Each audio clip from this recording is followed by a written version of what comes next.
Hello and welcome to another episode of Inside the Huddle. Today is Tuesday, April 30th. We are a couple days removed from the 2024 NFL Draft. It is officially in the books, and it's almost May. OTAs right around the corner. You've, of course, got rookie minicamp starting up. You have some teams is this weekend, and then some others next weekend. Shortly thereafter that, you have mandatory minicamp and then training camp. So the weather's getting nicer. This time of year, you could start to smell football in the air. It's getting exciting. This is episode 10 of the Inside the Huddle podcast. Thank you, as always, for joining us. Make sure to please like and subscribe. We'll have a lot more content coming your way every single week. We got episodes coming up. And, of course, for the regular season, we'll have even more content with games and all that great stuff. So things are really starting to heat up here in the NFL world. DiMari, coming off of an exciting weekend in the NFL. How's it going, man? I'm doing good. It was a pretty good weekend. I'm kind of glad the draft is over because we're kind of just getting closer to the season. Like as you were saying, schedule should be out here within the next week or 2 weeks. So kind of see where some of these teams line up, what good big rookie matchups we're going to have during the season. So I'm excited for episode 10 and we can recover the draft, kind of give our insight on it. Yeah, totally. It's the draft is always an exciting time of year, but it's kind of always a relief in a way once it ends because you don't have to hear any more mock drafts. You don't have to hear any more this guy's gonna be a bust, this guy's gonna be good. Anybody's predictions. Mock drafts are fun. They're like exciting early months of the off season when there's not a whole lot going on. But once you get into early April, late March, it's just like you want to just press a button and fast forward. So Yeah. here we are post draft. And the most exciting part, I think, too, is now you get to see really every NFL team's roster really complete here. You'll have some, of course, signings here during the summer. You always have injuries during training camp, unfortunately. So we'll see more so how teams come out of camp. But this mostly is what these all NFL teams rosters will look like as they continue to kind of round them out here. So just some start here. What are your overall thoughts on this draft class before, of course, we get into some of the topics in today's episode? I mean, kind of like we said before, it was pretty deep, but we kind of seen some surprising moves. I'm not gonna give Yeah. away too much until we get into it later, but some guys kind of went a lot earlier than expected. Some went a lot later than expected. So I kind of guess that goes to show you the mock drafts at the end of the day kind of mean nothing. I mean, GMs are gonna make their decisions in the moment, but I think it kind of shaped up pretty similar to how we thought a lot of the mock drafts did go, kind of how we thought it would also as well. But very deep draft class, exciting draft class, and I'm just ready to see these rookies in action. Yeah, totally. Hopefully we get a couple good rookie matchups, like you said, in the open there with the schedule being released. And yeah, there was a couple guys went early, a couple guys went late. We'll get into some of that a little later on. Winners, losers as well. We'll take a look at what the Cowboys and Jets, of course, our two favorite teams did as well in a little bit here. But we got to start with probably the biggest surprise of this draft, and that came very early in the night on night number one. That was Michael Penix going to the Atlanta Falcons, 8th overall. The first couple picks kind of played out like we expected, even with some of the reports about, the Patriots maybe trading with Drake May. Do the Giants move up with New England? Do you have the Chargers move back? Do the Vikings move up for JJ McCarthy at number 5 to take him from the Giants or whatever the case might have been? I think the first 4 picks went as planned. You had Caleb Williams, Jaden Daniels, Drake May, Marvin Harrison Jr. No surprises there. Joe Alt was a surprise. Malik Neighbors wasn't much of a surprise. JC Latham was kind of sort of a surprise. Don't love that pick. But Michael Penix, I mean, I don't quite understand this pick. I don't like this pick really for the Falcons here. It's not so much Penix the player. It's more so just the value at number 8. They could have traded back and still got Michael Penix, recouped picks in the later rounds, got more top 100 picks. Instead, they stay at 8, use a top 10 pick on a position that they don't need. What was your impression on this? It caught a lot of people by surprise, just 8 picks in. It was terrible, and I think you Yeah. said it perfectly. Where it's not about Penix as a player. We talked so much about Michael Penix, kind Yep. of as we were doing our coverage and our shows, where we both liked him and we thought he was better than some of the other quarterbacks. We thought he was a top 5 quarterback in the draft. But for Atlanta's sake, I mean, I can't tell you how many mock drafts I've seen where all of them had Dallas Turner. I don't think there was a single Yeah. draft that I've seen that was not Dallas Turner going to Atlanta. So I mean, for them to take Penix at 8, he probably thought it was a prank call, like to see that phone starting to ring. because it just doesn't make no sense. I mean, you just signed Kirk Cousins to a 4 year deal, which will he play out that deal? We don't know. So that's kind of up in the air. But if he does, I mean, Penix will be 28 by the time he's a starter. Yeah. That is, for a lot of guys, you are in year 8 or year Yeah. 7, somewhere around there, and he's going to be a 28-year-old starter. I don't love the pick. I also don't necessarily hate it for this one instance of he gets to develop behind Kirk Cousins. So for a while, he's going to develop, kind of learn everything Kirk kind of learning or can teach him, especially if he can stay healthy. The only thing that kind of makes me think is there a possibility we see a Justin Fields like situation with Atlanta? And not necessarily where they draft another quarterback to bring him in as a replacement, but can the Falcons use Penix, just say 2, 3 years from now, as leverage to kind of move up in the draft, get a few players, because you can always use a quarterback. You always need a quarterback. Yep. So that kind of made me think of Atlanta kind of looking ahead for the future just a little bit, just to use him as some leverage for down the road. Yeah, it's a very interesting point. I like that because yeah, if you get him out there in some of those preseason games, potentially develop him, teams see what he's capable of behind Kirk learning. Later on, 2-3 years from now, you could use him as bait. See a team that maybe is, I don't know if desperate's the right word, but a team that maybe is moving on from a veteran quarterback, looking to get a little younger, and they might take a flyer on a guy that is, will play his first couple games in the NFL, of course, but has sat 3 years, a little bit more seasoned than he was originally coming out. Um, but yeah, just the whole Kirk Cousins thing is so interesting too. This is a guy, he's making a ton of money. I mean, this isn't no 1 year deal they signed. This isn't like a Russell Wilson situation where Denver, or in this case Minnesota, is paying $39 million of his $40 million salary or whatever it is, where they're getting him on getting him for nothing. They signed Kirk Cousins to a 4 year $180 million deal. $100 million of that is guaranteed. It's $45 million per year. That deal is no joke. That is a massive offer. And yeah, if he plays out that deal 4 seasons, you're looking at a 28-year-old Michael Penix. And the general manager of the Falcons is like, he's like, oh, if he sits 4 or 5 years, that's a positive. Like, what? Then you're going to Yeah. have to make a decision on his 5th-year option. So if he never plays or plays 1 or 2 games or whatever the case might be, in 4 years from now, like, what are you even going to do with a 5th-year option at that point? He's going to be 28. Like you said, that's the prime of these guys' career at 28. They aren't supposed to be starting their first season at 28 years old. So it's just so questionable. And again, this isn't a knock on, we both said it, knock on Penix as a player. It's more of a knock on the situation in Atlanta. They didn't need a quarterback. They needed an edge rusher. They could have used some help at corner, which they didn't even get a corner in this entire draft. Like they swung and missed. In a way, it feels like Atlanta right now is not in a win now mode, but they had a chance to complement the pieces they already had. They're going to be a threat in the NFC. They have a chance to make the playoffs. We've talked about it a lot. They have a realistic chance of winning the South. And here they are. They didn't get better. Would you agree? Like, it feels like even in the later rounds, they didn't get any better in this draft. Now, of course, they do already have some pieces offensively, and you've got Kirk Cousins. They'll still be a good team. I'm not saying that they're going to be all of a sudden now a 5-win team, but it's like they had a chance to get better. They had a chance to fill needs. They didn't fill needs. A quarterback was not a need. Here Yeah, we are. that kind of felt more like a, I don't necessarily know if it was even a take the best player on the board type of thing, because it would be different if that was a need and he also was the best player on the board. It kind of seemed like an Yeah. auto draft where the GM just was just like, Yeah. I don't know what he was doing, but kind of forgot. And it was just like, we'll just take Penix, I guess. Yeah. Just it didn't make sense. They didn't, like you perfectly said, they didn't get any better. Luckily for them, their division is absolutely terrible. Thursday night football worst division. Just don't even waste your time watching it on Sundays or Mondays. Yeah. So I do think they still will win the division. They are still the best team in the division on paper. I mean, the Bucks did win it last year, but I just think with what Atlanta did in off season, they kind of really just boosted them above Tampa. But they had the opportunity, like you said, to just really help that defense out, and they just chose not to. So I don't know what they got cooking up in Georgia, but it's not much. No. It's like I used to always say this with the Jets before they kind of had their really good draft class in 2021.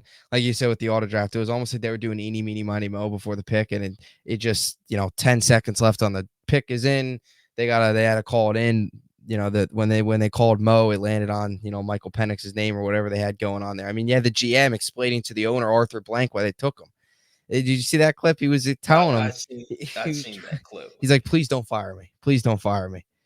This will be a What good pick. Just wait 5 years. I seen Twitter's gonna be Twitter, so I seen the perfect meme off of Twitter. I don't know if you know Yeah. who Drewski is, but this big comedian all on social media. So there's Drewski in this clip is like wherever he's at, he's doing. He's basically out at this place and he's surprised or whoever's talking to him. So he's in the clip. He's like, "You're talking to me? Like, are you Yeah. sure you're talking to me?" That had to be Michael Penix. He's just like, he looked at the phone. It's like Atlanta. Like, Atlanta. this can't be right.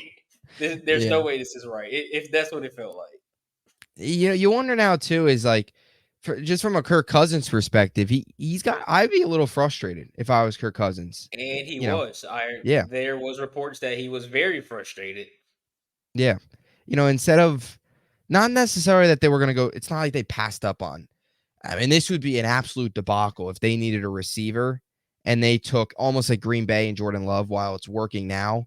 They needed a receiver that year and they took Jordan Love. This would be an absolute debacle if Atlanta, let's say, had a chance of getting a Dunze, and instead of taking a Dunze, they took Kirk Cousins' replacement 5 years from now, whatever the heck they're trying to do, whatever their plan is.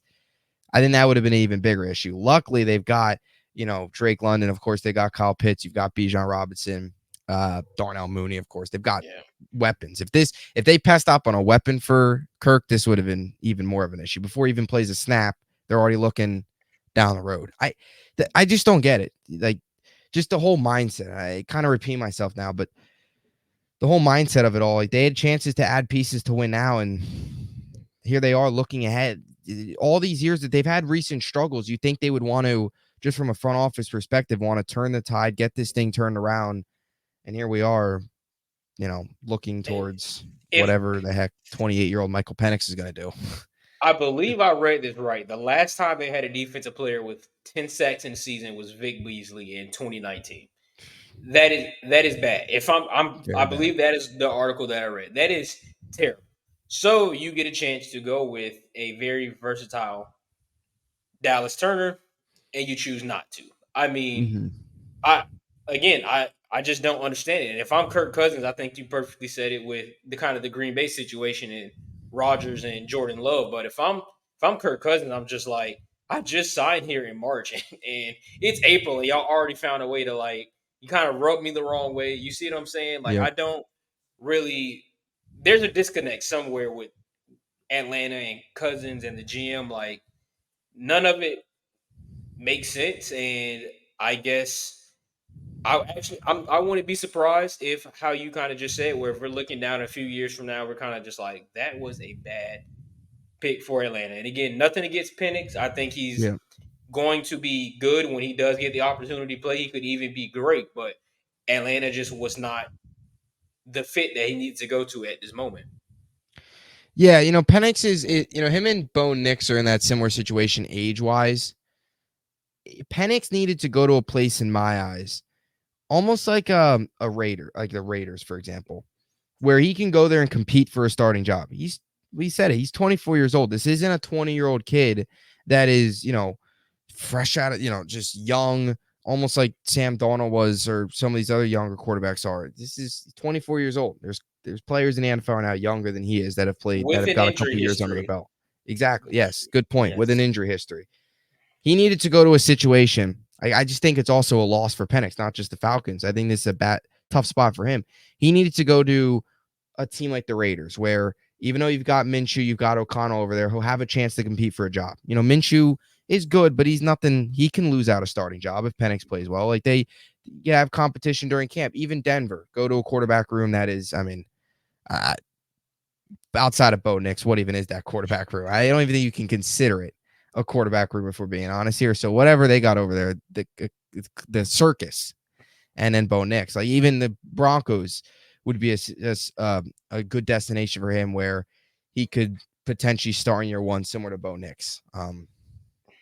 It's just quite very questionable, very questionable. So kind of on that note, I guess we can move on here to some of the draft losers, winners, and then we'll move on to just obviously some other stuff involving, our two teams, Jets, Cowboys. Or I apologize. We can do, winners, losers now. So if you want to begin, Falcons, of course, are one of our losers. I'm assuming Yes. both of us, right? One of our losers. We can, Yeah. I guess, flip on over to winners if you would like. You kind of want to go every other. You give a winner, I'll give a winner, and then Yeah, we'll we can bounce swap back out. and forth, and then We go I back feel like to beating up on it, Atlanta. it might be similar. Our Yeah, I feel like our list might be very similar, but yeah, I'm going to start off with the obvious right here.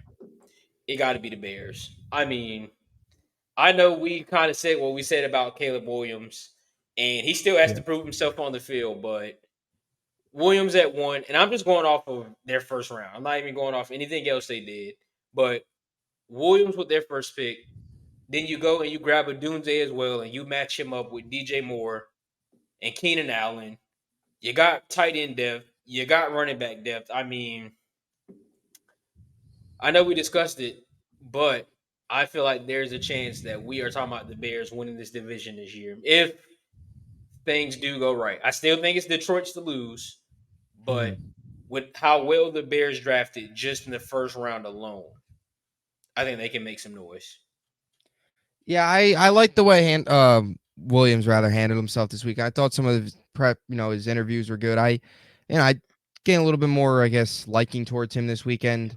Um, Look, he's a good talent. Of course, we talked about him a lot. I mean, we both agreed. I at least was on board that they should have just stuck with Fields. I It's not so agree. much Caleb Williams. I just thought Fields with this team, they gave Fields nothing. They gave him the raw and the sick. Either way, it's moved on. Fields is in Pittsburgh. It doesn't matter anymore. But I love the Adunze pick. I wanted my top guy. I wanted Adunze to the Jets.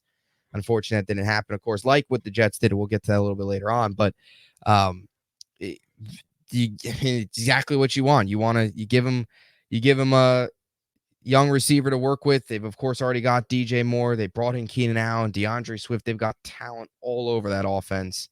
So totally agree there. Bears. I'll go with a different one here. I'll stay in the division. I'm gonna go Lions. I really like what the Lions did over the weekend with some of their pick.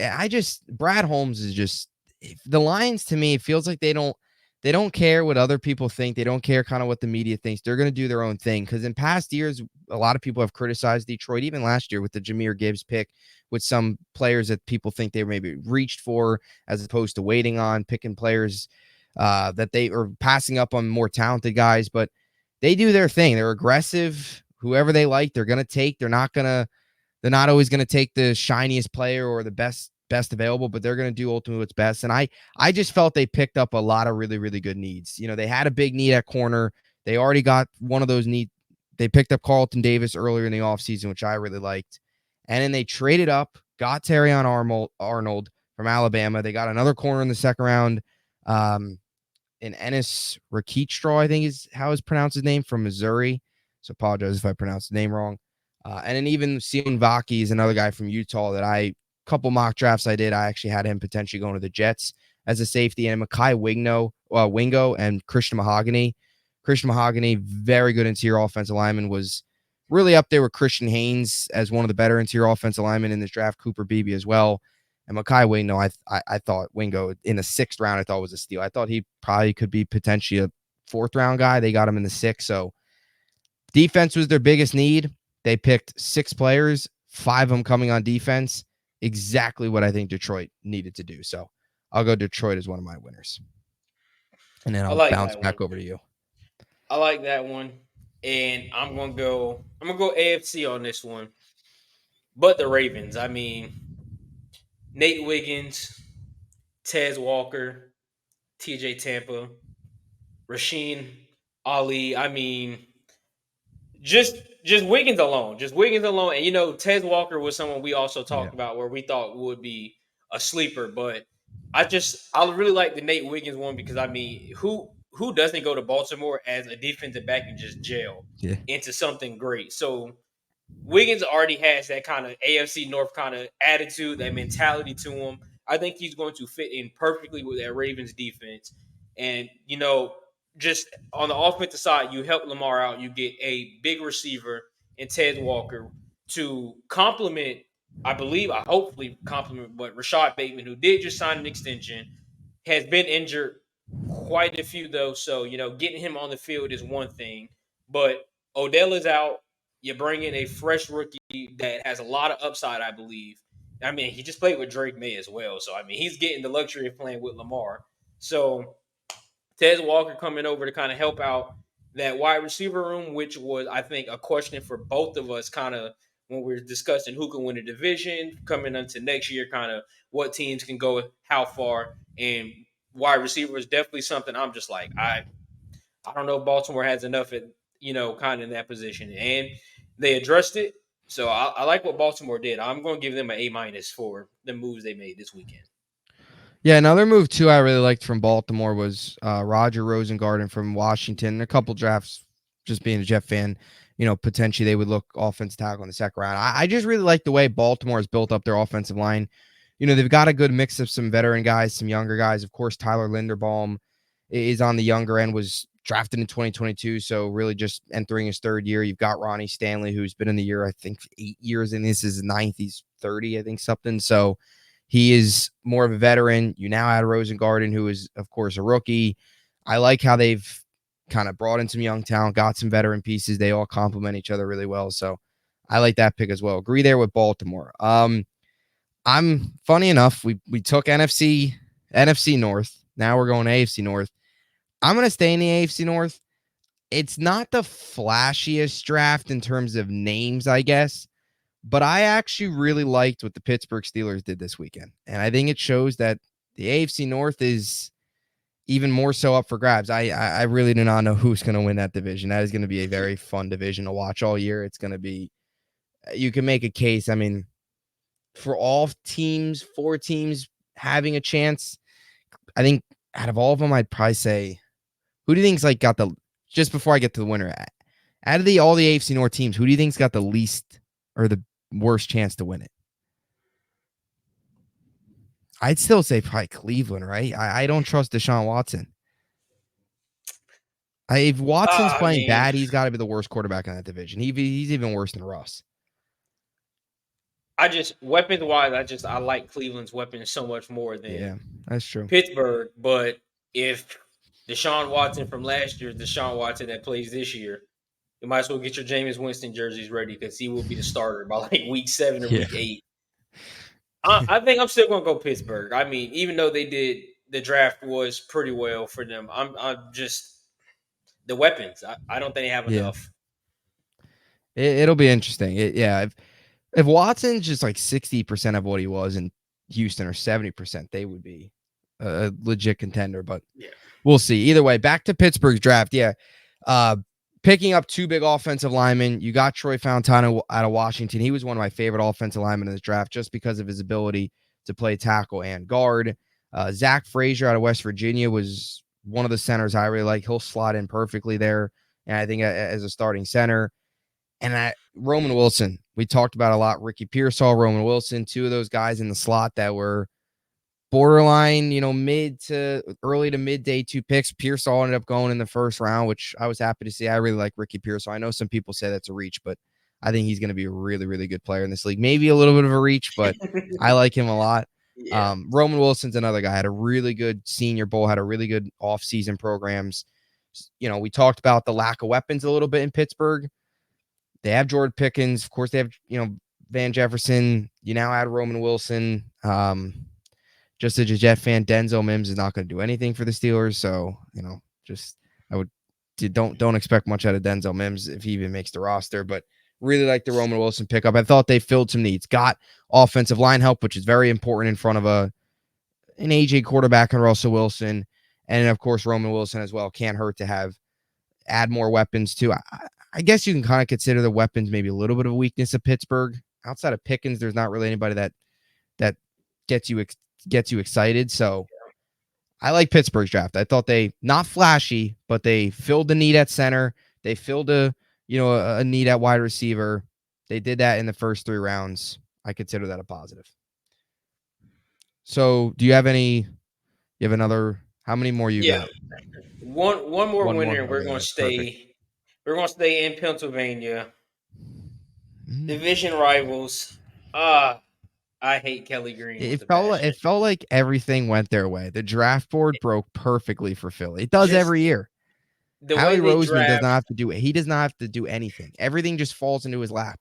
Just I hate to say it. Just the way they draft, the way they do in free agency. I mean, what can you say bad about what they did? I mean, you get two corners who were some of the best corners in all of college football, and Quinion Mitchell and Cooper DeJean, which I know is going to be a fan favorite. You know why? I can't say why, but we both know Yeah. why Cooper DeJean will be a fan favorite Yeah. or NFL fan favorite. Yeah. But outside of all that, he's just a dog. Like he's one of them ones. I really like him, and he's going to be a great fit for Philly, especially for a team that just had to watch James Bradbury basically sell their season last year. So I do like both of them. There's no way they're both going to be starters, like not right away, but they will be great rotational players. Kind of come in on some dime looks, some other things. Guys get injured. I can see both of them having big impacts this season right away. I also like Jermaine Trotter, and Philly kind of same thing with linebackers. They were kind of fumbling and linebackers here and there and signing guys, and end up getting Darius Leonard, which was like, oh, okay, look the best. So now you get Jermaine Trotter, who very versatile, can do a lot for you to help that defense out, especially in that division. Kind of with what some divisional moves did, they're gonna need a better defense than what they've had because that's kind of been their Achilles heel the last 2 years. And Will Shipley, I mean, I think that's a great balance Yep. of running backs kind of with Saquon Barkley. And I mean, I know Clemson this last year, the last 2 years, I believe, has from what we've used to seeing, has had two very kind of rough down years. Like they haven't looked like Clemson. So Will Shipley kind of, I feel, snuck under the radar. A lot of guys didn't really pay too much attention to him just because Clemson's kind of falling off the earth here. But I mean, all purpose back, very versatile, great pass catcher, great runner, compliment to Saquon Barkley. And I feel like for him, he can be that scat back kind of guy, lining him up in the slot, can do a lot of things, open up a lot for Jalen Hurts with kind of reverses, those type of things. Just the Eagles killed this draft, and they're going to kill us 2 times this year. So I'm gonna have to give it to them. A Yeah. plus draft from Philly. A plus Yeah, draft. I really liked what they did as well. You mentioned Cooper DeJean. The ability to play corner and safety, I think, is very important, especially in the NFL. Those guys that are versatile in the secondaries, DBs, is huge.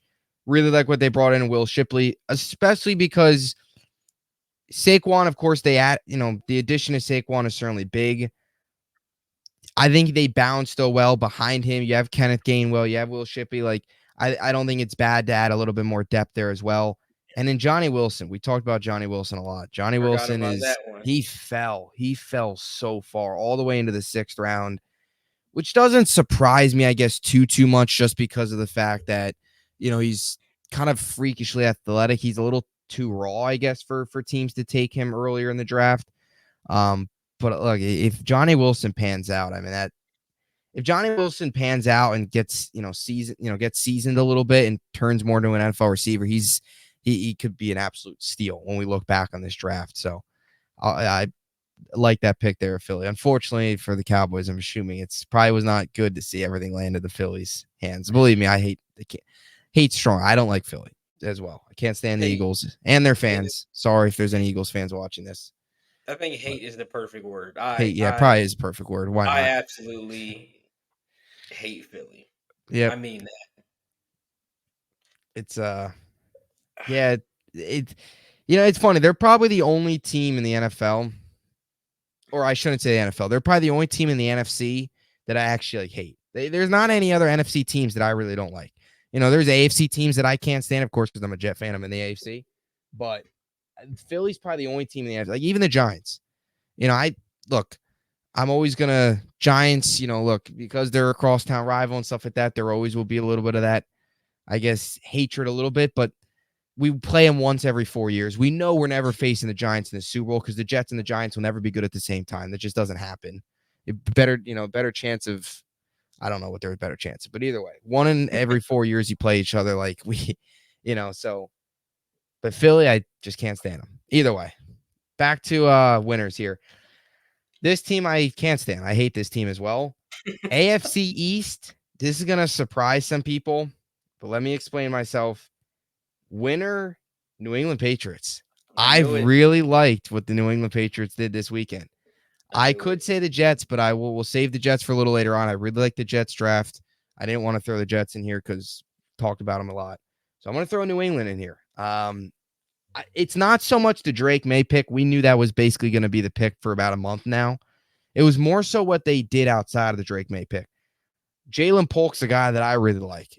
I thought, was one of the better receivers. Him, Roman Wilson, Malachi Corley, Ricky Pearsall, although he went first round, were all guys that I really like day 2 and or round 2, round 3. Jalen Polk's a beast. They go and get Drake May, and what do they do after that? They find him a receiver. And then after that, well, they go out and get an offensive tackle, and then they go out and get Javon Baker a little later on, which I really like that pick as well. So you get him 2 wide receivers. You pick up some offensive line help. They drafted quarterback, which was great, but how are you going to build around that quarterback is even more important.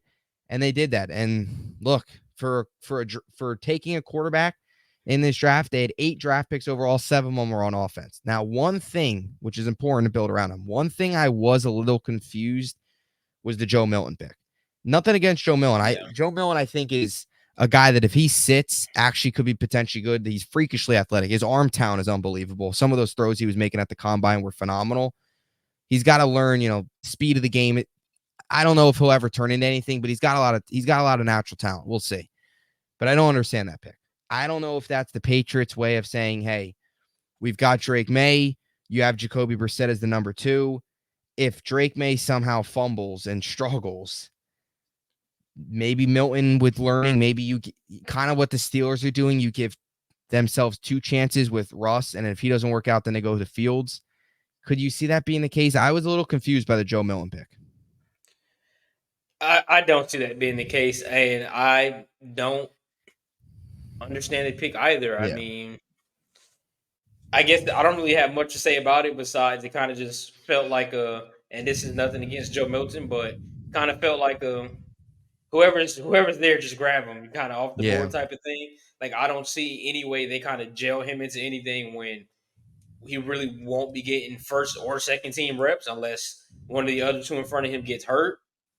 I really don't Yeah. understand it, and again, it could be one of those leverage things, maybe on later on down the year. But as of right now, I just don't get it. Yeah. And by the way, still, Patriots are still going to be irrelevant. I want to make that clear. They're still going to be irrelevant. They're not going to be any good. But the roster coming out of this weekend, Jalen Polk, you had Javon Baker. It's better. It's better than what it was. They obviously added Drake May as well. I liked what New England did. I thought they had a good weekend. Couple confusing picks. The Milton one was really head scratching, but we'll see. So Well, now we move my on here to favorite. losers. Sorry, I Yeah, want was to that? throw this in. My favorite. I'm going to like Javon Baker. I don't know if you've seen his quote, Yeah. Oh, but yes. he Makes said, people in wheelchairs. "I make people in wheelchairs Yeah. stand up. So get your popcorn ready." That I like is that. that is dog like mentality, That is and dope. he is going to give NFL cornerbacks problems because I can already tell he has this swagger to him where he likes to sell out, a little bit cocky, but cocky Yep. in a confident way of just like, hey, I'm him. Yep. I like that pick for them. I really do. Yeah. That's exactly what they need. And especially out of a guy too that is taken in the 4th round, he's got a little bit of that chip on his shoulder. Plenty of other receivers, jumped up in front of him. So yeah, that was a funny quote. That might have been one of the better quotes of the weekend. Not that there was any other crazy quotes, but yeah, that one was hilarious. I make people in wheelchairs stand up. If jeez. Well, now we're gonna see. Are we gonna see our over under? How many wheelchairs are we gonna see this year at Gillette Stadium? How many? they might got to make a handicap Because designated area. yeah, Just call it the Javon Baker zone yeah, it's and called put the it right Javon. behind the end zone. I love You it. know, in the national anthem, when you do national anthem, they would always say "Stand if you're able." Javon Baker, if he scores a touchdown, it's not if you're able. You better be standing. You You better better be be up. standing. You better be up. Uh, especially if you're in the Javon Baker zone. I love that. Right behind the end zone. Got to put it there. Yeah. Got to. Yeah, I totally agree. All right. So you move on now to some of the losers. I guess we'll keep going every other. We already talked a little, obviously, Atlanta. Any other losers that you've got? The Chargers are the Chargers are Gotta love the Chargers. okay. Okay, so you you get the best offensive lineman on the board, which is great because I'm going to contradict myself here just a little bit. You go get an offensive lineman, you can never have too much of offensive lineman depth, which that helps. That is great. Okay, so now it's like, all right, cool. You kind of have somebody to protect Justin Herbert too. But the only problem is me and you are still the receivers in week one for the Chargers. Like Getting ready. this I'm is ready. not going, this is not going to work out. This you had That's why this episode's up on Tuesday, because we had mini camp this weekend, a week early. We were yeah, both out in LA, mini camp. usually we're doing Saturday or Sunday mornings, Yeah. but we're doing late afternoon on a Tuesday. So Yeah. don't give the And script then away right after just this, I'm quite flying yet. back out to LA. I'm gonna be catching passes from Herbert right after this. I'm As gonna you can wait till tell, I'm properly I'm fit gonna with my Jet shirt on. second. Well, you Yep, know, magic make you believe in anything. So I mean, that is just true.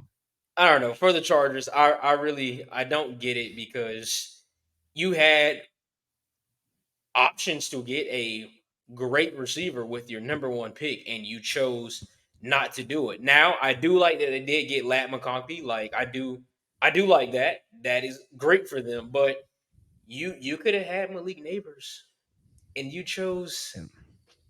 chose not to. You went tackle. I don't get it. I mean, Chargers are going to be a loser for me. I questionable decisions, and I know this did not happen, but even the fact that they kind of flirted with the idea of sending Justin Herbert to Minnesota, just that just says Mhm. everything that's kind of going on with the organization. They are going to be bad again, and I'm sorry for the 14 fans that they do have in their fan base because there was a bad draft for them. I Yeah. feel bad for Herbert. I do, but I don't at the same time. Yeah, it's interesting. You know what's funny is McConkey's very good. I also like the Brennan Rice pick. I did like. I thought they got him for That was great good. value. I'll get a little bit more into Brennan Rice later when we get to some of our surprise risers and fallers. But yeah, look, it's nothing against Joel. Similar to Titman, or not Titman, Jets center here. Similar to Penix. It's not anything against the player. Alt was the unanimous number one left tackle in this draft. He's a beast, but you have your biggest issue. You're having Joshua Palmer and Quentin Johnson catch passes for you. We saw how that panned out last year. You're going to have that basically again this year. Now, you did pick up McConkey, you did pick up Brennan Rice, but unlike Neighbors, you can't. Neighbors comes in day one. He's number one on that team. McConkey and those guys, they're not number one. They're not. So yeah, it's. I didn't like that pick either. They got a lot of work to do, and I think in a way Harbaugh too. Chargers fans is why I think are starting to face the harsh reality that they have a lot more work, a lot more problems than they thought they originally had. But I mean, eh, you have Malik Neighbors right there, arguably one of the better players in this draft. You have a game-changing talent, would exactly fill the shoes right away of like a Keenan Allen. And now you're still looking like they needed to come away from this weekend with a new number one receiver, and they did not. Sure, they came away with McConkey and Rice, but Joshua Palmer, Quentin Johnson are still going to be your number one-two punch, or whatever you want to call that. I don't even know if that's considered a 1-2 punch. That's I don't know. But And I don't know. I like Josh Palmer though. Like, I mhm. mean, obviously not as a number one, but he does play that number three role very well. But that is Yeah, also when he has one and two around him are kind of yeah, very good Mike and Williams and great, Keenan you Allen, know. like But yeah. as of now, no. I mean, it was bad. Yeah, you That's know all I what? can continue to say. You know what this reminds me of a little bit what the Chargers are trying to do here. It feels a little bit like, just from a local perspective, because of course, locally I hear a ton about the Giants, of course. It feels similar to what the Giants have tried to do the last couple years. Especially last year where they tried to build their receiving core off of a bunch of twos and threes and fours and the guys like that, rather than having a dominant number one. and it just didn't work out. That's kind of the way it was Chargers. Palmer is solid in a 3 role. Quentin Johnson's maybe more of like a 3-4. If he's a playoff team, he's probably a number 4, maybe. I don't even know. I mean, with all those drops, you can't even rely on him in the playoffs. But those are your 2 number 1 and 2s. Like, they're relying on a bunch of average receivers at best to be their best guys. Like, it's just not going to work. You need a number 1 receiver in this league. They don't have one, and they had a chance in this draft to get one. It also would have been interesting because if they took Neighbors, we might be talking to JJ McCarthy and out to the Giants, which would have been created quite the firestorm around here. What I was hoping for, and it Yeah, just didn't pan out that way. no, you wanted to face JJ McCarthy 2 times a year. Absolutely, But that absolutely. would have made up for the Eagles That draft. and Washington getting Yeah, Daniels, Jay and that would Daniels. have Yeah, made me feel a lot better. But I mean, on the bright side of it, I mean they still got Daniel Jones, so I'm not too yeah, that's true. concerned quite yet. I did call. We did. Both of us called Zach Wilson to Denver. We did. I'm saying it right now. April 30th. Right now, in about a year from now, Kirk Cousins, New York Giant. Kirk Cousins as a New York Giant. Hypothetically speaking, it sounded Zach Wilson to the Denver Broncos sounded stupid at first, and it did. It ended up happening. But Kirk Cousins to the Giants. If let's say this year in Atlanta things go berserk, like they win 7 games, Kirk is frustrated. They feel Penix is ready. All that stuff. Giants, let's say, go 8-9. Not bad enough to have a top 10, top 5 pick, but also not good enough where you could trust Daniel Jones moving forward. Here comes Kirk Cousins. That is a lot of dead money to eat for the Falcons if they I decide to doubt do it'll it. happen, but We I seen could see it. Denver eat up all of Russell Wilson's money, They did. so it's never chances are slim, but never impossible. Yes, not impossible. If that happens, we need to go on NFL Network and just give us the contract already. If that happens, We'll be 2 for 2 on like major developments. yeah, Not even CTESPN could have called what we've called no, so far. not even. So, yeah. CTESPN, only the finest. Okay, so one of my losers, I'll went with the Patriots winning. I thought one of the losers was the Miami Dolphins. I did not think the Miami Dolphins had a very good weekend. I like Chop Robinson. Maybe a little bit of a. I don't think it's much of a reach. I thought it's a solid pick. I think he was 4th position rank. He was a 3rd edge off the board out of Penn State. But it's more so after that. Like they needed somebody to come in defensive tackle to fill the holes of Christian Wilkins. And I didn't think they did that this weekend. They actually did not take a defensive tackle at all. Instead, they took 2 edge rushers. They also took an offensive tackle. They needed some help at tight end. They didn't even take a tight end. They also could have used some help interior offensive line. They did not do that. So the biggest glaring holes in Miami, they didn't fill. Interior defensive line, interior offensive line. Not saying they would have found their starting tight end in the 2nd or 3rd round, but they could have took a chance on a tight end at least. They didn't even do that. So I didn't like what Miami did this weekend. They pick up 2 wide receivers, Malik Washington, who I really like. He's kind of a Swiss Army knife. But the Dolphins, I know the way they run their offense and McDaniel, they'll probably find ways to scheme him open, but they've got the playmakers is the last of Miami's needs. That is the last thing they need is another weapon, another receiver. You've already got 2 great receivers in Jalen Waddle and Tyreek Hill. You've got 1-2 punch in Achane and Mostert. They also added Jalen Wright as well. Like they don't need playmakers, but they got more playmakers. I guess it's not a bad thing, but they needed help interior offensive line. They needed help on the interior defensive line. They didn't fill either of those needs. So didn't love what the Dolphins did this weekend. Yeah, so I actually had the Dolphins as a loser of mine as well because I think you said it perfectly. I don't even need to elaborate much more on what you said because you said everything perfectly. It was questionable. You really did not address needs. You kind of just I felt like kind of just again like I was saying earlier, grabbed guys that were just there for the fun of it. Where I do really agree though, where they could have took a tight end. Like you could have went and got Stover. You could have went and got Yeah. Sanders out of Texas. Like Hmm. something to kind of, if you wanted to help elevate the offense, it's go get a reliable tight end. And instead of doing that, they don't really address their needs. Another running back absolutely made no sense whatsoever. Yeah. You traded your whole defense away, basically. I mean, you could have went and got another corner. You can never have too much corner depth, and they just didn't do that. So it seems like Miami is trying their hardest to lose the division in the offseason instead of during the season like they usually do, because they just Yeah. made a lot of bad moves. A lot of bad moves.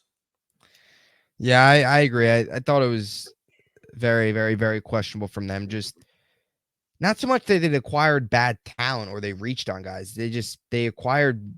It felt like their best players that maybe that doesn't make a ton of sense. It just felt like they picked up a lot of guys that weren't needs of theirs, and that's not what the draft's about, in my opinion. It feels similar to what Atlanta did with Penix. They took a quarterback that wasn't a need. So, do you have another loser that you wanted to? Since Miami was already on there, or are you all good? Yep, I'm all good. Chargers, Atlanta, Miami. I think that was solid. Yes. So, all right. So now we can move on here to our next topic, breaking down what the New York Jets and the Dallas Cowboys did as well. And then we'll get into some of our biggest surprisers, both risers and fallers. So, which one do you want to start with, Dallas or the Jets? We can start with the Jets. Let's All let's right. stay in division. Let's start with the Yeah, Jets. that's smart. Yeah, we've basically talked about every team except the Bills in this division. That is So I guess facts. I'll start here with the Jets. I really like what the Jets did this weekend. Like I said, I thought they maybe would have traded up with the Falcons. And number 8 took Roma Dunze there. They didn't, of course, do that, but I really like the pick of Fashanu. Traded back one spot. I thought when you signed Tyron Smith, brought in Morgan Moses via trade, also brought in John Simpson. The one concern still with this offensive line and really the team as a whole is injuries. And the last thing you need is this team to have an injury up front on the offensive line and not have solid depth behind them. You now have that. Tyron Smith hasn't played a full season since 2015. That's almost a decade. To put that in perspective, Ryan Fitzpatrick was the Jets quarterback the last time Tyron Smith played a full season, which is crazy to think, but here we are. That's where it is. So Tyron Smith automatically at best maybe plays 13, 14 games this year. You're going to have probably 3-4 games where he's out. In those 3-4 games, you can totally trust Fashanu, arguably the best pass blocker in this draft. I thought he's better than Latham. I thought Fashanu, my top 3 was Alt, Fashanu, Fuaga. I didn't love Latham to Tennessee, to be honest. I've got some concerns about Latham, but really like Fashanu. Malachi Corley, another guy too, can fit into the slot, kind of a gadget guy. Feels a little bit like all those years of what Randall Cobb was able to do with Rodgers. That's similar to kind of how the Jets might use him, which I think is crucial because Randall Cobb was one of Rodgers' top targets. Braylon Allen is a monster. He deadlifts, I think it is 406 pounds, which is crazy. He's only 20 years old, which is also crazy. He won't be 21 until January. So he's almost basically a teenager. Very good third down back. We talked about him in, I think, the last episode, Can Never Go Wrong, where the Wisconsin running back. So I was glad to see them take Braylon Allen, Jordan Travis as well. Is this the answer? Maybe, maybe finally all these years of taking quarterbacks in the top 3. Maybe this is finally the answer. I like Travis. I thought Travis, Pratt, Rattler, one of those guys. We got Travis. It's just nice as a Jet fan to know that he'll be able to sit for a year or two, learn behind Tyrod Taylor and Aaron Rodgers, 2 guys with plenty of NFL experience. So I don't know if he'll turn into anything, but hey, he's a backup, your third string quarterback. He could sit, watch. We'll see what happens, but very good. Needs some seasoning, of course. We'll see. This was probably nothing against Isaiah Davis, but this was probably the most questionable pick in this draft, was doubling up on running backs. I didn't quite understand that from Douglas. I thought here would have been a good spot to go, maybe either back to wide receiver, because I still think the Jets probably could use another pass catcher, or go with an interior offensive lineman. Christian Mahogany was still on the board, who I would have really liked there in round 5 for his value. I thought he could have potentially been a round 3 or 4 guy. He was still there, so potentially they could have went with him. You know, I'm not going to get too up in arms about it, but nothing against Isaiah Davis, the player. I mean, his numbers in college were crazy. He rushed for 1,500 yards last season and 18 touchdowns, which is just wild. He is coming from an FCS school, lower competition, so we'll see how he adjusts. Completed a different scheme than what the Jets run. He is a special teams threat, so maybe finds a spot there, but Jets will have a lot of competition behind Brees. And then Quantez Stiggers. I don't know if you heard about this pick, but this was the first CFL pick in NFL history. Interesting. So Okay. yeah, very, very interesting. Did not expect this at all. I'll be honest, I didn't know anything about him. I never heard of him prior to this. So he actually has a pretty crazy, pretty cool background. I shouldn't say cool, I guess, but a pretty crazy story of how he got here, dealt with some family tragedy, was a 0-star recruit coming out of high school, played a Division II school, played in the fan controlled football league, which I'm sure you've probably Mhm. heard of, played Johnny there. Manziel's is that? Yep. I think that was Johnny Manziel's. Yeah. Yep. And then played in the CFL. Now he's here with the Jets. And a mystery relevant, Jalen Key, Brock Purdy, if he was a safety. That's my analysis on that pick. So, what are your thoughts on the New York Jets 2024 draft class? Well, I do have one question first. On a scale of 1 to 10, how upset are you to not land Brock Bowers when we both thought for quite a while he was going to be a Jet? Yeah, I'll be honest. At first, I was a little disappointed not getting a playmaker. I really wanted a Dunze. So I was still kind of feeling the disappointment of when the Bears took him and when the Jets didn't trade up with the Falcons. I would say that disappointed me more. I was a little disappointed not landing Powers, but looking back on it, I've kind of outweighed the pros and cons. I'd rather Rodgers throwing to who he's got now, throwing to Conklin and Ruckert, as opposed to Rodgers trying to throw to Bowers but ending up on the MetLife turf every play. So I'm over on a scale 1 to 10. What was it? How frustrated I am, or Yeah, how frustrated? I probably like a maybe. I'm not too frustrated. I'll be honest. I was frustrated, a little frustrated at first. I was also just a little disappointed that it was mainly because of Dunze. I just really wanted Dunze. When he kept falling, I was like, Dunze, but maybe like a 2 or 3, maybe at Oh, most. okay. But I part of it's probably because I've talked myself into it. But I do really like Fashanu. And the Bauer boys now go out to Vegas. Did you see Bowers' dad's reaction after he was traded? I don't know if you've seen or I didn't. drafted. I did not, it but was it I was did see funny. they say that the Raiders were actually on auto draft from what it seems like. But what was his On all. reaction? I'm kind of curious. His dad was just like he looked so like concerned. It's almost like something went terribly wrong in Vegas a couple years ago, and now he's got to go back. His face was like all Okay, red. It was like he bet that the house. He bet the house on something, and now he's got to go back. And he's gonna that bet the house on his sounds. son winning the Super Bowl. I don't know. That sounds like I know what my son is capable of. A Vegas, him in Vegas is Yeah, him not and where yeah, he that needs might to be it be. too. My That's son in what. Vegas is not gonna fit. or oh Oh no, look at man. all the other Raiders playmakers they've drafted. This is terrible. Oh no. Brock Bowers stay in the house Yeah. for the first 3 years in Vegas. Just oh man. Live in the middle of Wow. nowhere. But to your question, I like what the Jets did. I mean, I wanted Braylon Allen to be a Dallas pick. He will be in his 8th year by the time Michael Penix is starting, if you wanted to know. You know, But that's crazy. That's crazy. I like what they did with him. Running back was definitely outside of Breach last year, where it just seemed like you couldn't find that reliable RB2. So I think Yeah. he could possibly be that RB2. That means they will have to move on from somebody. And I don't know how to pronounce his last name, but Izzy, you know who I'm talking about. Yeah, I'm I not feel gonna like look. that's the one who might get the short end of the stick and kind of Yeah. be out of there. But as far as Fashano, you can never have too much depth. Again, we want to protect the older Rodgers. Injury history with Tyron Smith, so I think that's a great fit for him. Jordan Travis played high school at a high school that was 10 minutes down the road from where I played high school from. So, being a West Palm native, I am happy for Jordan Travis. Just let him heal up. And, he won't even have to worry about playing. Like, just get healthy, heal yourself up from that injury that you suffered, and you get to be behind Rodgers, which could be good, could be bad.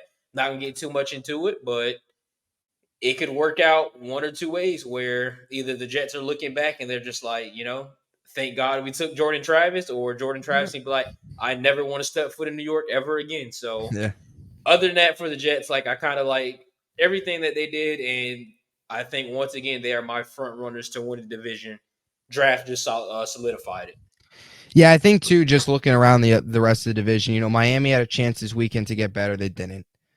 I thought Buffalo had a solid draft, but it's, to me, they're still looking towards 2025. I think and beyond. I Yeah, think this year is a reset year, and they wouldn't come out and publicly say that, but I think legitimately inside the walls, they think you don't trade, you don't you don't trade your number one receiver and yet let your number two receiver walk out the door if you're fully in contending in the next year. You yeah, just don't do that. So from that perspective, yeah, I think the Jets still the front runners, and I agree with their point. Izzy Abanaconda, I think it's the short end of the stick, mainly because he's a poor pass blocker. And the Jets this year, yeah, everything's got to be all about protecting Aaron Rodgers.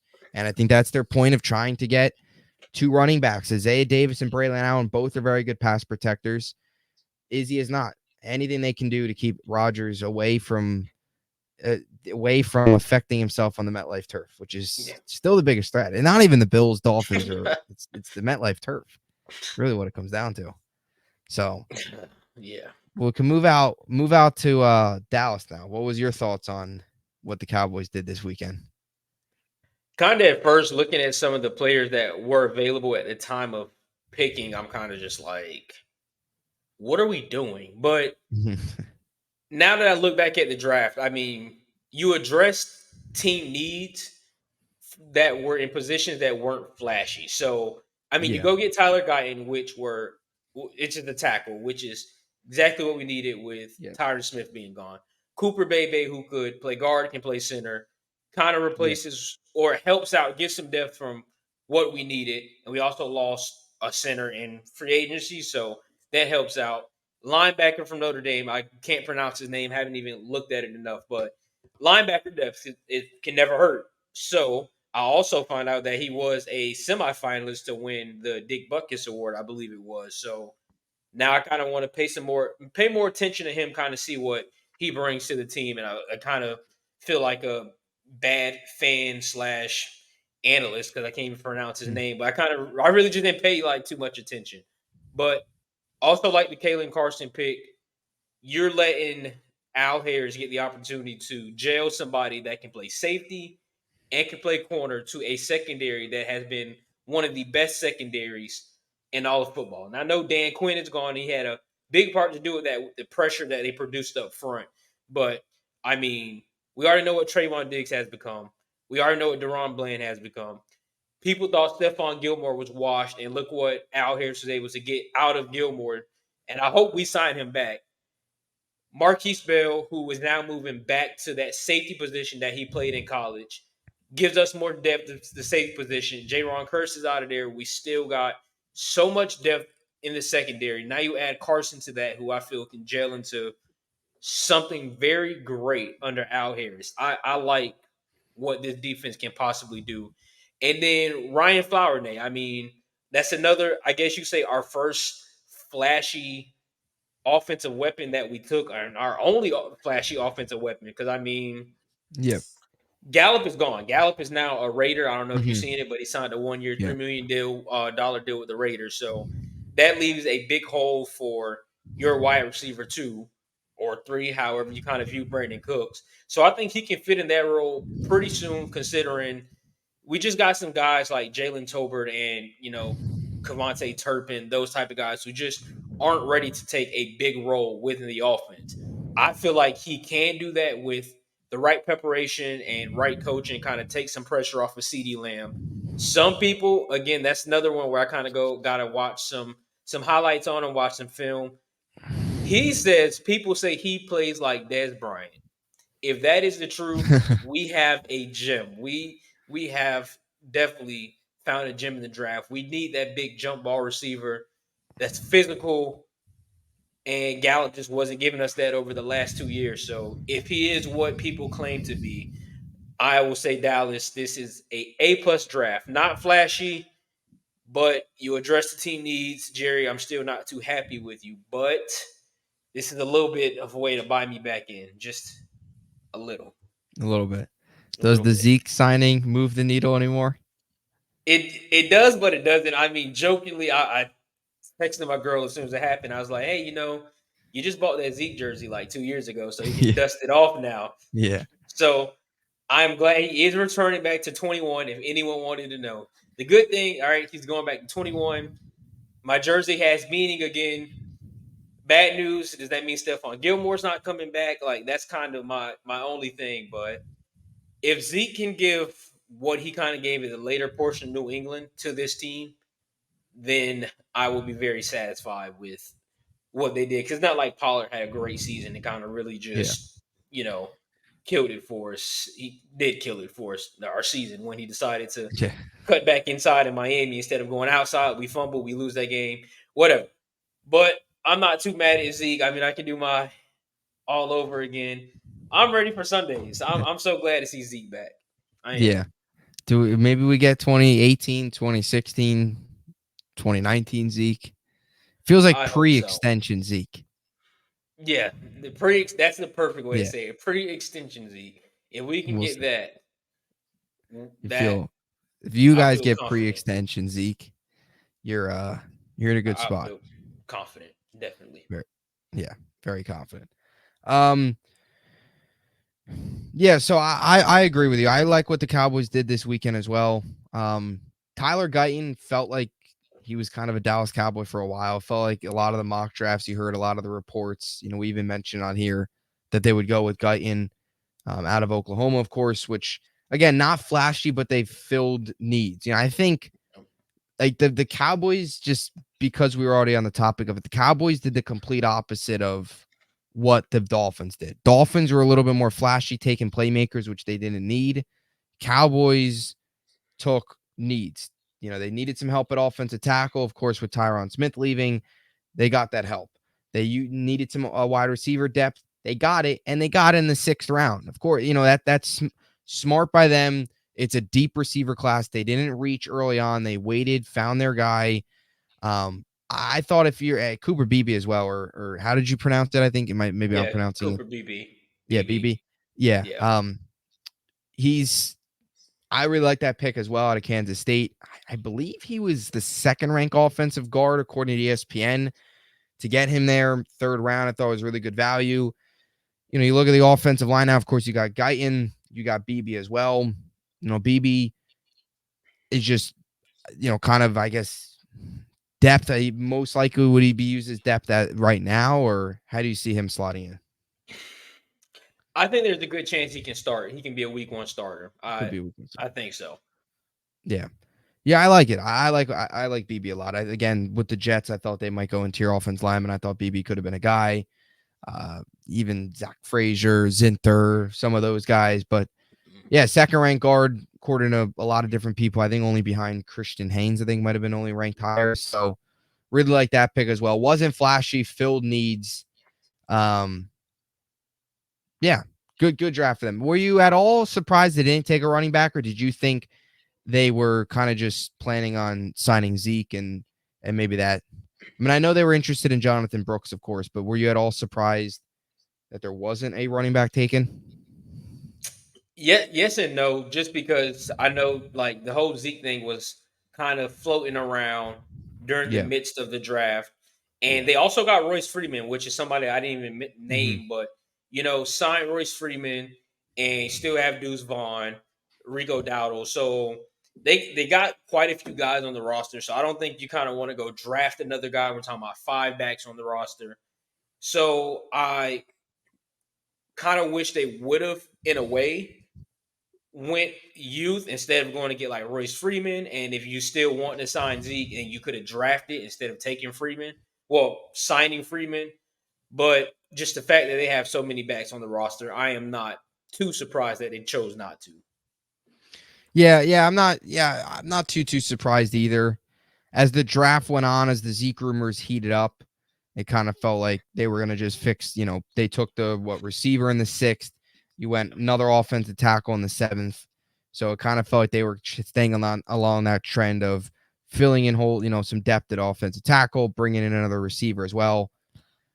Pre-extension Zeke. If you guys get pre-extension Zeke, season's back on. Division back on? Definitely. Definitely. Division Definitely. back And on. a guy I didn't even name, but Marshawn Nealon, who's a DN that we decided to draft, I feel like can it really help Michael Parsons out. If he kind of gels into something, and you got Nealon and DeMarcus Lawrence on one side, you can move Parsons around a lot more. Mike Zimmer's already a mad scientist with what he likes to throw out, different looks, that type of thing. So if we can just find another, or if he can gel into a very solid option at that DN position, because it seems like Sam Williams might not be the answer. So if Nealon can kind of gel how we kind of need him to, and Parsons is more free roaming instead of just on the line, hand in the ground, or whatever the case is, I like our chances to knock Philly off again. Yeah. Yeah, I This agree. time, It's yeah. sorry, I'm saying this time we might actually make it to the second round instead of losing in the Mhm. wild card. That That's the mindset that's going the in. mindset. Gotta be the That's the mindset. mindset. Um, yeah, and then too, even too, just looking at you guys, of course, still got Jake Ferguson, had a very good year last year. So good weekend for Dallas. All right, so quickly here, I guess before we close things out, some risers, fallers, drafted early, too late. What are some guys you got on your list that you felt were drafted too early?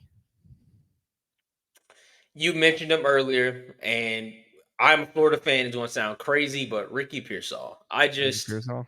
Okay. I felt like he could have went early second round, mid second round. I was very surprised, kind of, I was by the shocked. 49ers Very doing shocked. that, especially considering his play style is so similar to Debo and Ayuk, even though one of them still might be possibly Feels like, moved yeah, they're there. gonna get dealt.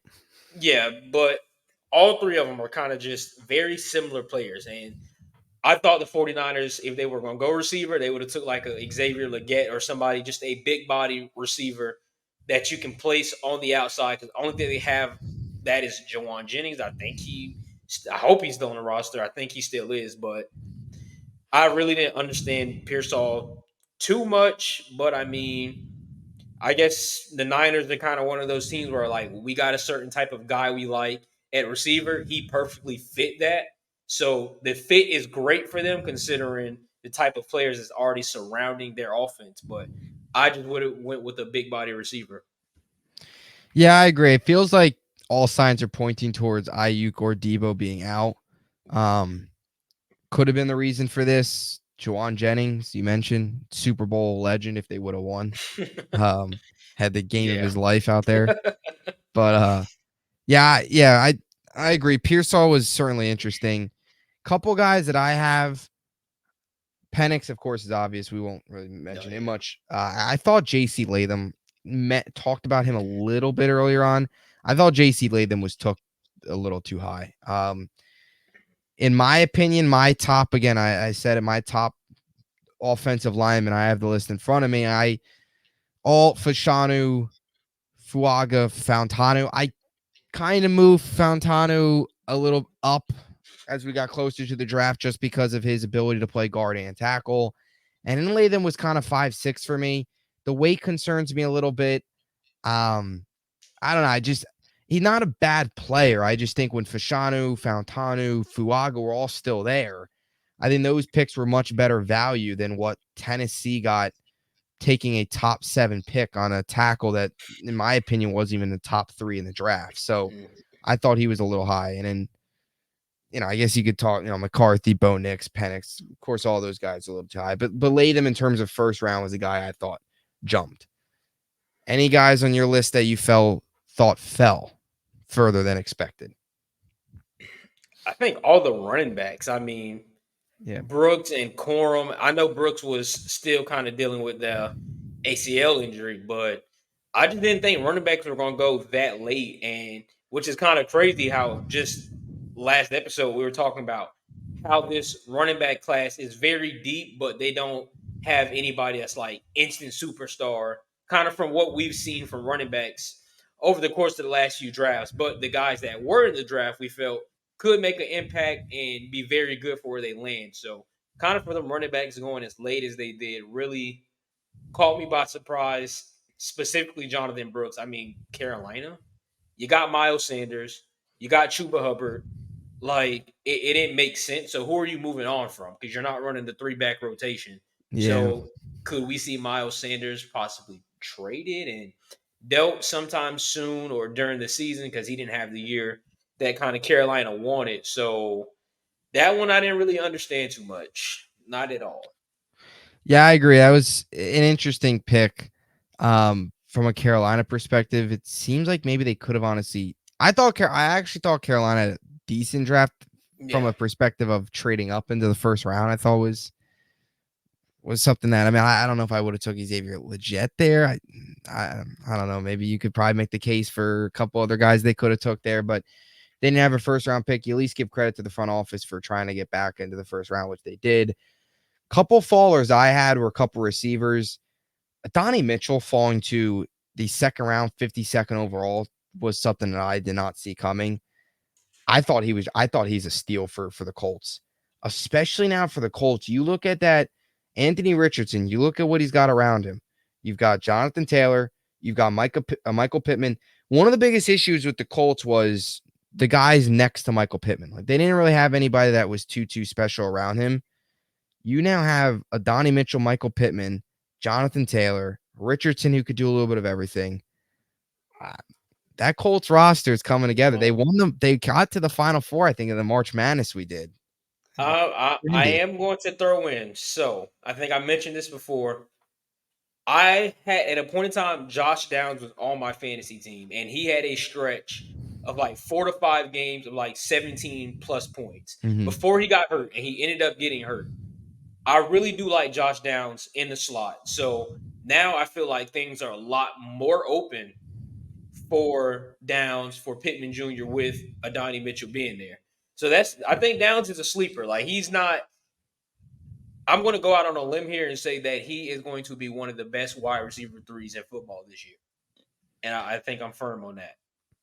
Yeah, all of a sudden the room looks a lot better. Of course, Pittman is a beast. He's really turned into one of the better young receivers in the NFL. Come out of USC back in 2020. So yeah, Donnie Mitchell, I thought that was a steal. I think you could make the case that there was guys drafted. You could make a case that he was better than almost a couple guys that were good chunk of guys that were drafted ahead of him. So AD Mitchell there at 52nd overall was a steal. Brandon Rice, I thought fell. Round 7, 255 was crazy. I did not expect him to fall that far. Whether or not he turns into anything, I thought he was probably a early day 3 pick, not almost undrafted. I mean, round 7, 255 is crazy. 31 receivers were taken ahead of Brandon Rice. I'm not knocking any of those other receivers, but I don't know if all 31 of them are actually better than him. But here we are. And then Johnny Wilson as well as another guy I was a little surprised to see. Not too surprised to see fall, just because of there are some questions there, but yeah, he fell as well. So you went running backs, so I'll go receivers. I guess not too surprising because it was a very rich receiver class, so you knew they were going to have some risers, fallers, but AD Mitchell might have been the steal of this draft. He might have been. This might sound. Well, I'm going to ask your opinion first before I give my intake on it. Mhm. Do you think Xavier Worthy was worth being drafted ahead of Mitchell? See, it's interesting. It's a good question. I was actually talking about this the other day. If Worthy was taken by any other team, no. But the fact that he was taken by Kansas City, that offense they run, what they did with Tyreek Hill, I think Worthy's a perfect fit for the Chiefs.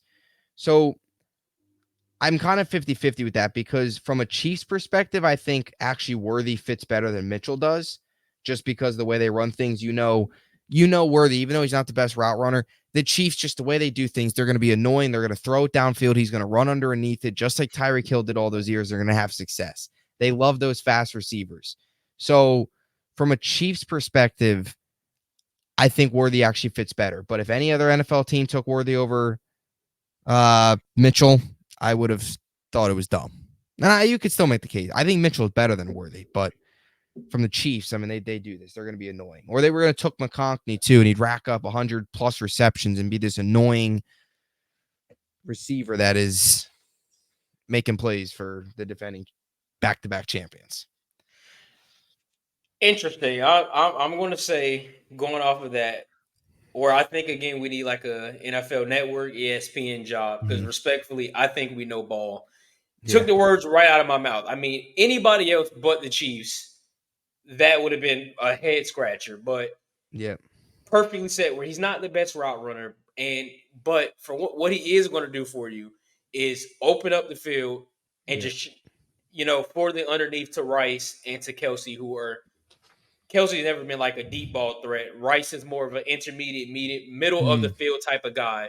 So, latest article I just wrote and just got it published, where I kind of gave out some early rookie of the year candidates, and I had Xavier Worthy being one of those guys, just because, like you perfectly said, I mean, it's going to be like a Patrick Mahomes type of thing where he's rolling out broken play and like, hey, he's down there somewhere, throw the ball up, touchdown. And I mentioned it in the article where they struggled with that this year. I mean, Valdez Scantling was not consistent whatsoever. So, that deep ball threat, they really struggled. They really needed that. And Yeah. they won a Super Bowl without it. So now you bring him over to Kansas City again to open up the middle of the field for Kelsey and Rice.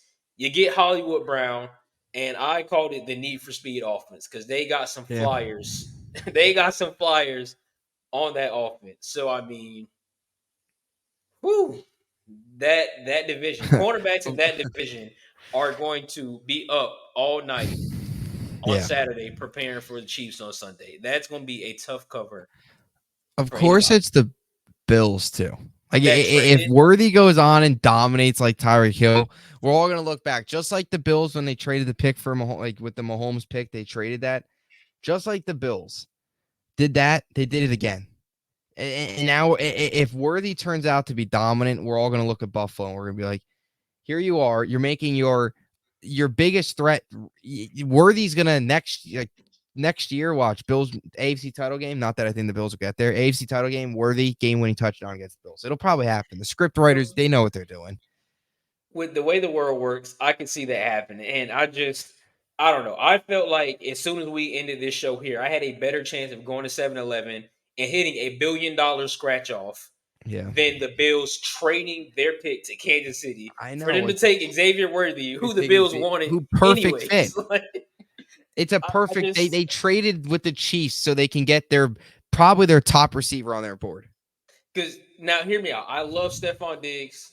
That has been one of my favorite players to Yeah, watch since he's been at Maryland. But with Josh Allen's arm, I don't want to say he was losing a step, but in a way he was losing a step because he didn't necessarily have that speed still for Josh Allen's big arm. Xavier Worthy does have that speed. So that would have been the perfect fit for where I feel what we and you would call a bad decision, but people call it the Josh Allen punt, where he's just throwing 60-yard bombs for the fun of it. He could have got away with a lot of that this year with Xavier Worthy.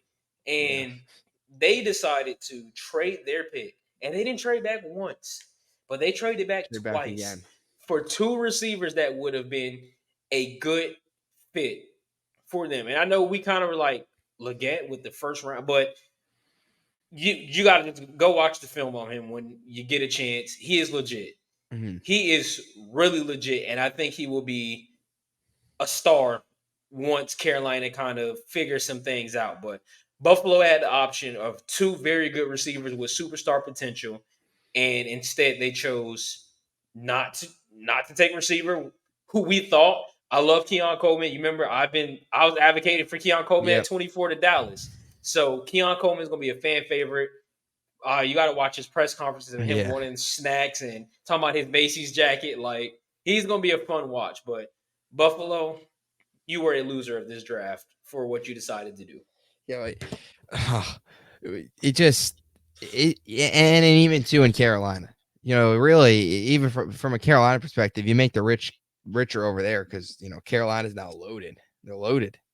They are. I mean, Jonathan Brooks, Leggett, Jatavion Sanders. Like they got Deontay Johnson. So I guess we can say we maybe they just we went from one of the worst yeah. rosters to a solid roster. They went. We talked about how bad it was to be a Charlotte fan a couple of weeks ago. What is it? Last week. That Get was ready. like last Super week Bowl or the week parade coming. before. If They Bryce just Young can see over the offensive line, you'll get a Super Bowl parade.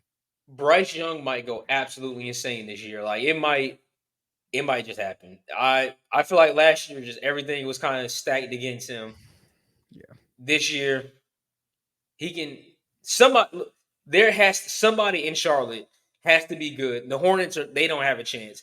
The Panthers, you got to do this. You got to do this. I don't know. I don't know if the Hurricanes play in North Carolina or South Carolina, wherever they play. Only one Carolina team can be terrible. It's going to be Charlotte. The other two got to get it together. Panthers, I'm believing in you. Gotta believe. Gotta believe in Carolina. All right. Any closing thoughts? One other question, and then we'll close things out. What's harder to do, you think? Predict all 257 picks of the NFL draft or March Madness? I took some time to really think about this, and it's 7 rounds is absolutely insane. But I am going to go March Madness. I mean, every year, I don't know, every year in March Madness, we kind of just we see teams that we expect to make it far don't make it, and then we see teams NC State this year where you're kind of just like, where were y'all hooping at all year? This Yeah. wasn't the same NC State that I was watching throughout the season. Yeah. So it March Madness is very tough. I think both of them are very very slim. Again, I probably have a better chance at going to get a scratch off than calling perfectly for either one of those two. But I think March Madness is definitely harder. Yeah, see, it's interesting. I actually went with the draft. March, man, it's so tough. I'll be honest. I've taken a couple days. I still haven't quite made up my mind. Um, but the thing with the draft to me, it's like they're both. I know we were talking about this, but it's like 16-1 upsets, basically like picking Mr. Irrelevant. You don't know anything about the 16 seed. You don't know anything about UMBC. I mean, where even is that school? Stetson. Yeah, Stetson, exactly. Unfortunately, we didn't see a run this year. We didn't see a 16-1 run this year, unfortunately. Maybe next year. But yeah, it's like the March Madness bracket, they've calculated it. It is 1 in 9 something, some crazy number that is out of my range to actually pronounce.